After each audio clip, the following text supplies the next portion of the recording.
Oh, hey, everybody. Welcome back to another episode of Tuesday Tips, brought to you by the Hunt Lift Eat podcast. Just on it as usual. We're rolling. We're rolling, guys. We're rolling. What's up, Luke? What's up, man? Not much, man, dude. Just living the dream right now. Still down here in Louisiana. Ready to not be down here anymore, I'll be honest. Ready to get back home, get back to Colorado, spend some time with the family. So, yeah, it's going though. It's going. Forward progress. Yep. I can't talk. My packet is up. Hopefully they approve it this time and don't tell me to get fucked and they let me out of the army. So that's the plan. Transition out, do this shit full time. Fingers crossed. Yeah, we'll see. Well, dude, it's on the horizon. We've talked about it several times before, but our fourth season elk hunt is coming up, and it's going to be Chile, a little south of Peru, if you will. It's a geography joke for you. It's a good one. It's my favorite one you do actually. Been hearing that joke for 4 years now. Well, buckle up. Only 40 more. Um, you think we're gonna live that long? 40 more years? No, I hope not. I don't know if I got 40 more years in me. In the immortal words of the warrior poet Bilbo Saggins, I feel like too little butter spread over too much bread. Oh, cold weather gear, man. Cold weather prep. Yeah, yeah, it's important. For folks that haven't dealt with cold weather, especially cold weather in austere environments, preparation is key. It can get really dangerous really quickly. I've been hypothermic before. It's not fun. And you want to make sure that you're putting yourself in the right position with the right gear, with the right fuel craft, because things can get, you know, dire very quickly in the cold, especially if you don't have an immediate reprieve or ability to heat yourself back up. So staying ahead of the curve is really important. Yeah, and it can be hard to pack for, um, because you want to have your layering system kind of figured out, and you're really good about this. You have everything all squared away when it comes to that. But having a plan with every single layer you're going to will wear from your base layer all the way out, and then being prepared for not only cold, but is it going to be snowing? Is your outer layer like? Do you have a shell that's going to not only protect you from the wind, but keep you from getting wet too? If there's uh, snowflakes or a blizzard like there has been in the afternoons Or when we were worse, hunting a couple rain. times. Like I think the Right. most dangerous weather is that like 36 to 45 degrees. Like when it's raining, but you got winds, or then if it rains during the day and then snows at night, so you've got that wet snow, and then things are damp, and you've got a lot of humidity in the air from the all that moisture, and then condensation inside your tent, bag gets wet. I mean, knowing when the forecast, what you're looking at, all that's really key. You're spot on there. Yeah, so I've beefed up my merino wool layers for this trip in anticipation, tops and bottoms. But my hardest part for me is I run really hot. Like as soon as I take a couple steps, I am sweating. I sweat in the shower, dude. So you gotta you taught me, no matter how much it sucks, start as cold as possible if you have any hiking or movement involved to getting to where you're gonna be hunting. Um, and then you can always add layers as you heat up and stop to glass and when it gets cold there. So my puffy pants and my puffy jacket and my outer layer, probably my midweight layer, honestly, will all stay in my pack until we get to a more stationary spot, and then I can add because I've started too hot before with too many layers because it was freezing cold, and then I'm stripping down, panicking, stripping down because I'm pouring sweat. Yeah, that can get dangerous quickly. You actually have a significant amount of heat casualties that happen in the military during the colder months because guys will do that. And like the infantry, especially, is like really anal about making sure everybody's starting a movement with no snivel gear on. And because guys, they'll try to hide and they'll keep a waffle top on or whatever. And then you're doing you got heavy weight on your back and you're doing a forced march, or if you're going up the mountain for a glassing to get to a glassing point, your heart rate increases, obviously, right? Your blood flow starts going, you start sweating, you can get hot and you can actually become a heat casualty. Or, you don't, but then you're sweating. And so now your underlayers are getting moisture, they're getting wet. And then when you do stop, now you get that much colder. And now you've got these other outer layers that you put on top of yourself, trapping that moisture in there. It's got nowhere to evaporate, nowhere to go. And then now you're at higher risk to become a cold weather injury when, your core temperature starts to drop. So the key is to stay ahead of it. And so, yeah, starting out cold, like you want to be uncomfortable, like just on the cusp of uncomfortably cold when you start your movement. And that's something that I've just learned over the years. And I think it's really held true. And then the second when you stop, don't wait to cool off to put your layers on. Because then you're warm when you get to the top of the mountain or you get to wherever you're going. You don't feel like you need it. Well, go ahead and put at least one more layer on, because then that'll help trap that heat. And from your body throwing out the heat, you want to keep that in. And then that way, as your core temperature starts to come down from the movement, you don't actually start to become cold, because it's a lot harder to get warm again in that environment, when your temperature starts to drop versus taking advantage of it on the front end. Yeah, and then you're chasing that heat, right? If you wait Yep. too long. And that happens with my feet oftentimes. And that's a bummer, man. It's tough to get it back sometimes. Yeah, what I'm going to do this year, because I don't like insulated boots for that reason, because I run hot, and when we're moving, and we're going to be moving a lot, I'm probably not going to have insulation unless the weather just gets crazy, and then I'll grab a pair. But I've just got Gore-Tex boots. Thick. I'll put on. I'll change socks the second we stop. Go ahead and take off the pair that I want to move in, and then put on the real thick pair, and then probably put another pair on top of those, and even double up on the socks. And then I have the Kafaru Whoopie that I'm a huge fan of. It's really warm, and I'll pack that with me. I like that too, because it's a great emergency blanket. Like if I had to sleep out with it, I could, and then I can take that, wrap that around my feet and my legs when we're sitting there just glassing, and that's just another level of and that just helps your feet not get cold. Because yeah, when your toes get cold, and that's what a lot of people, their toes are always cold in their sleeping bag, because the bottom of the sleeping bag doesn't get the body heat that the top does. And so a couple tricks for that, like in the evening before you get into your bag, is take a few laps around camp. Maybe do some push-ups, a little bit of calisthenics. It's a good time to stretch. So get your body temperature going a little bit. And then you can also, if you're heating up your dinner and you're doing like boiling water and putting them in the freeze-dried meals, when you seal your bag, and make sure you seal your fucking bag, right? No leaks. Seal your bag, and as it's cooking, put it in the bottom of your toe box, and it'll heat that toe box up, trap that heat in there in your bag. And then when you get in there later, now you've got your body heat, because you got your core temp a little bit up before you got in the bag. And then you also slide that warm bag from cooking your dinner, or you can put hot water in an Nalgene and put that in the bottom too. It's another little trick that works very well and will help your toes not be cold in the bottom of your bag. I like glove liners too, like those real thin, like running gloves. I'll wear those underneath my big gloves, so I can change in between those when I need to. And you still have those tight, like next to skin kind of gloves, and still have that dexterity when you need it. If you need to get in your pack, or you need to get a finger in the trigger guard, or whatever you need to do, rack the bolt, anything like that, you still have the dexterity necessary, and you can pop those bigger gloves back on, or grommets, or like whatever you're using when you're glassing or trying to keep your hands super, super warm.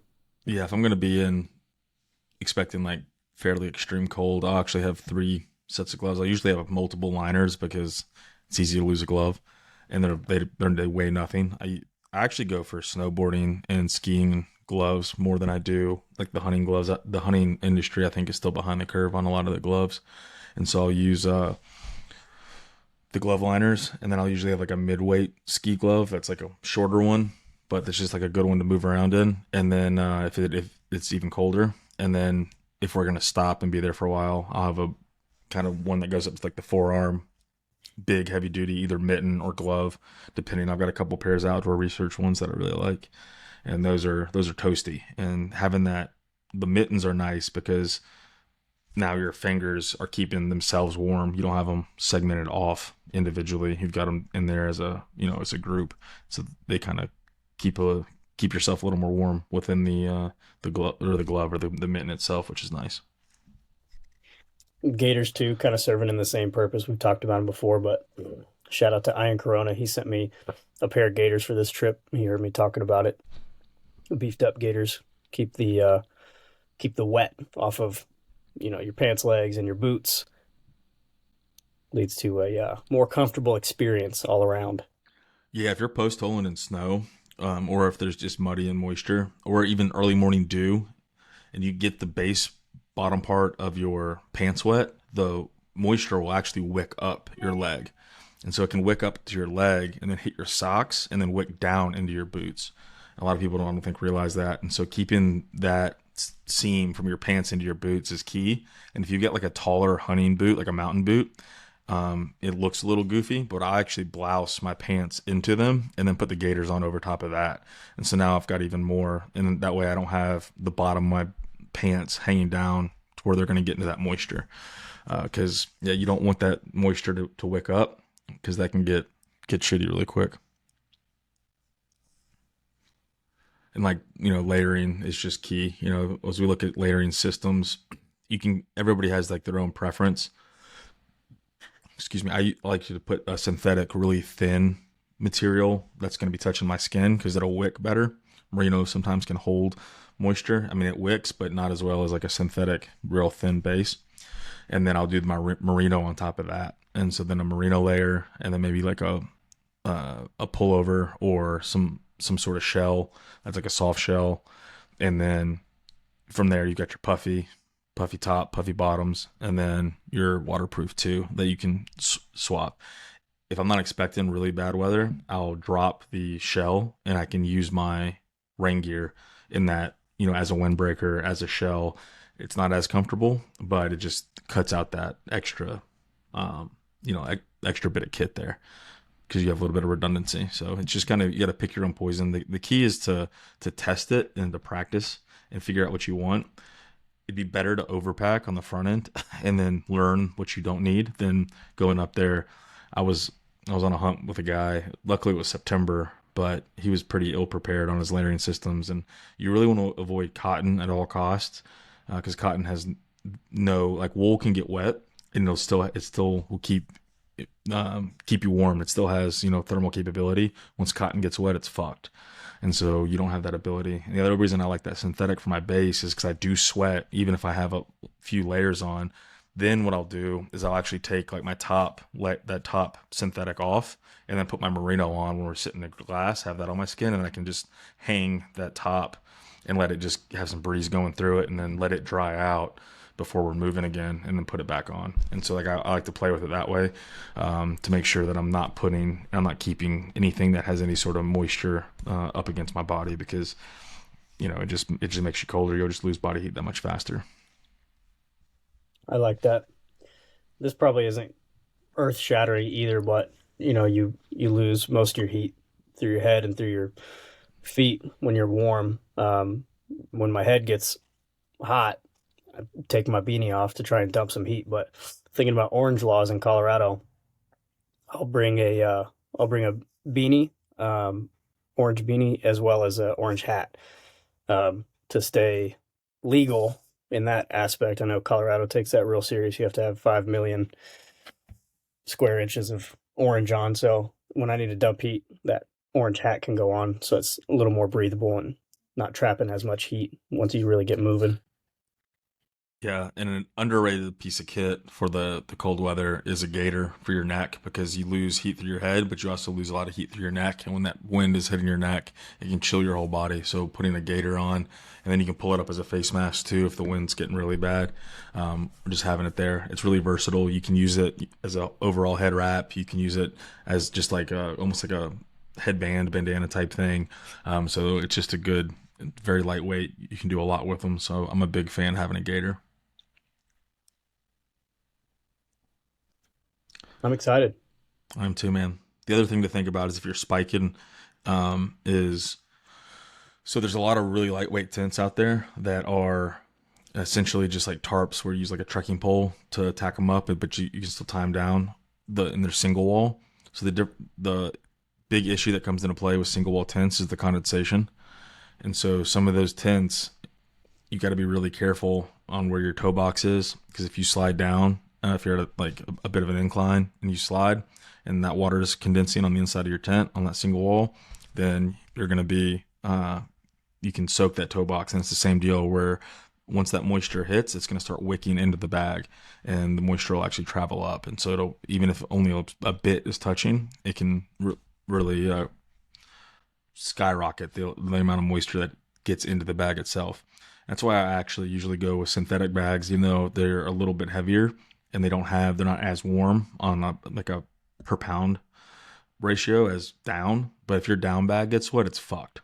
It just doesn't do anything. You can have a wet synthetic bag and it'll still keep you warm.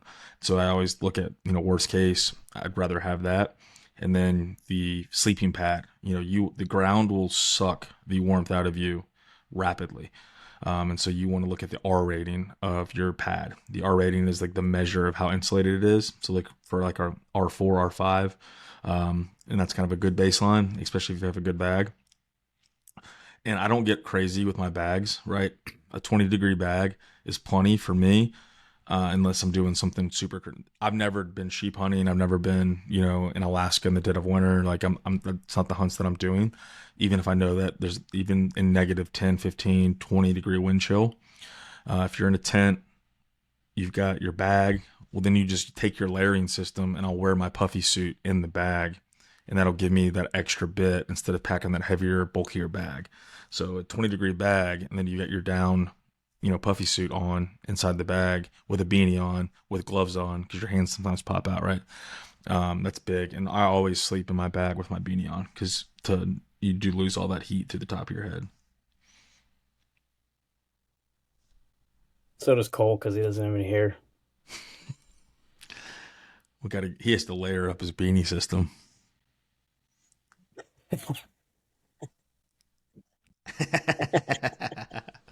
He's Cole's on as the producer and his mic isn't live, so we can talk shit and he can't say anything about it.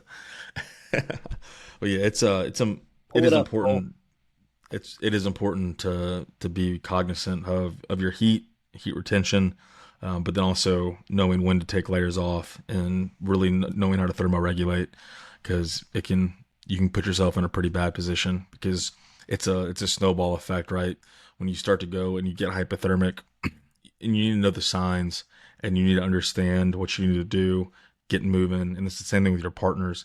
That's we could do a whole full episode on on a cold weather course, especially when it comes to hypothermia. But just do some research, understand what this looks like, because if you feel it coming on, you need to get ahead of it and catch it before it gets bad, because your cognition starts to go. When I was hypothermic, I couldn't think, I blacked out.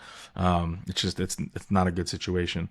So you want to make sure that you're paying attention to this, and you're checking your feet, you're changing your socks, right? Because at a certain point, your feet just go numb, and you just ignore them. That's not what you want to do, because then you start getting frost nip, frostbite. I mean, people lose toes.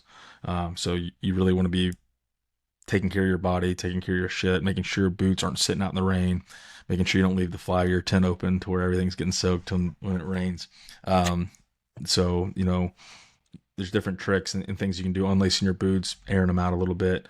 You can, if you've got like a little camp towel, like stick them down in each one, because I always have camp shoes, and so I'll take my boots off as soon as we get to camp, swap socks, put my camp shoes on, and then let the boots air out. You stick that towel in one, let the towel dry, stick the towel in the other, and it'll help wick some of that moisture out that you got in there during the day, whether from the snow or from just your feet in the in perspiration. So yeah, just paying attention to all that and knowing signs, symptoms, and how to keep everything dry is really key.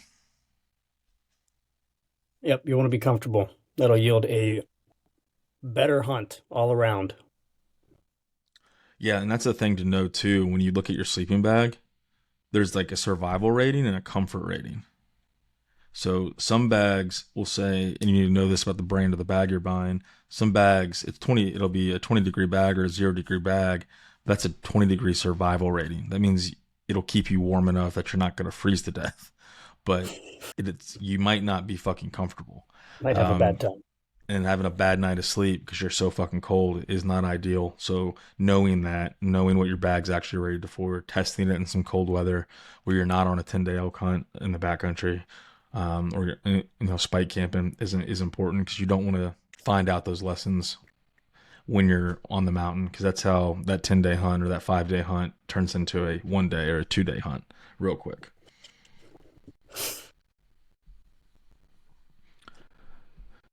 You got anything else? No, man, I'm going through the checklist in my mind. I think we're good. I think I'm good. Hydrate. I think It's when it's colder outside, you tend to not drink as much water, so stay on top of your water consumption. And then eating before bed too also helps. When your body's metabolizing food, your core temp goes up. So making sure you're eating, you're getting the calories. You burn a lot of calories when you're cold. You burn significantly more calories when you're cold. So staying on top of your hydration and staying on top of your food as well, making sure you're getting balanced, you're hitting those macronutrients, knowing what you packed. A lot of guys will pack just like oatmeal and fucking bars. I'm not a fan of that. I want to make sure I'm still getting a mix of carbohydrates, fats, and more importantly, protein.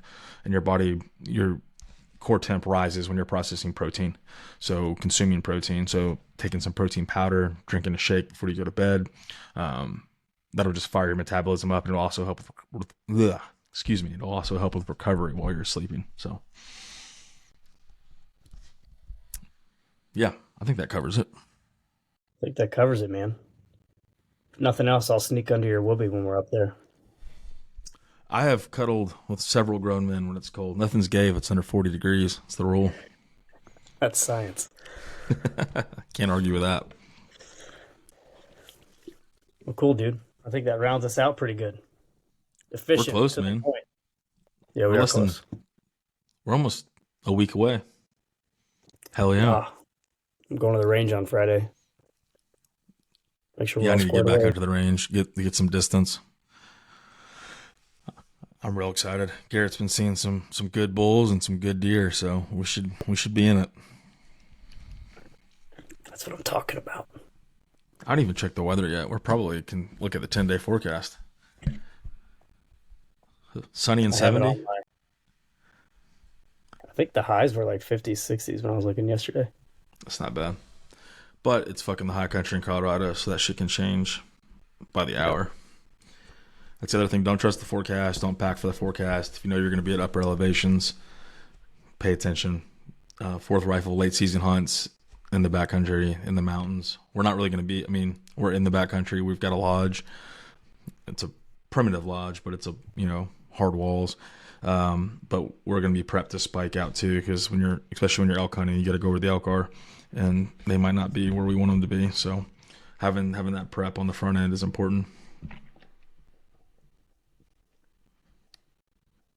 Cool. Sounds good. Let's go kill some shit.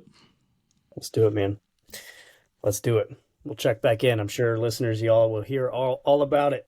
If you got any tips or suggestions for cold weather gear, shoot them our way on Instagram, Hunt Lift Eat Podcast. And we're on YouTube now. Oh, yeah. Go, if you like consuming your podcast on YouTube and watching them, you can do that. You can watch Carter and I remotely as we look and do 100 other things on these calls. But yeah, go check us out there. Please subscribe. That's key. Same to this podcast. If you don't subscribe, please do that.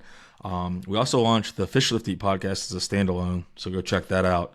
It's a completely separate podcast now. So if you're into fishing, we got a cool mix of guys from across the country that are a part of it. You got Casey, who's the bass guy that's just bringing in toads on conventional tackle on southeastern lakes. You've got David Stark, who's running the fly rods and super into that scene in Oklahoma, and then Justin is all about fly fishing in Colorado and the high country and the mountains. So we got a really cool mix of experiences in the fishing world. So definitely jump into all of that. And if you like this shit, drop us a review. We haven't gotten any new reviews in a while. I think I'm gonna want to start on our main episode. I'm gonna start reading a couple of them as we get new ones coming in, and we'll give you guys some shout outs. So jump on there, drop a review, and let us know what you think. Hell yeah. 5 stars. As always, 5 stars, 5 stars. Cinco. As always, we appreciate the hell out of you guys. We'll talk to you next week.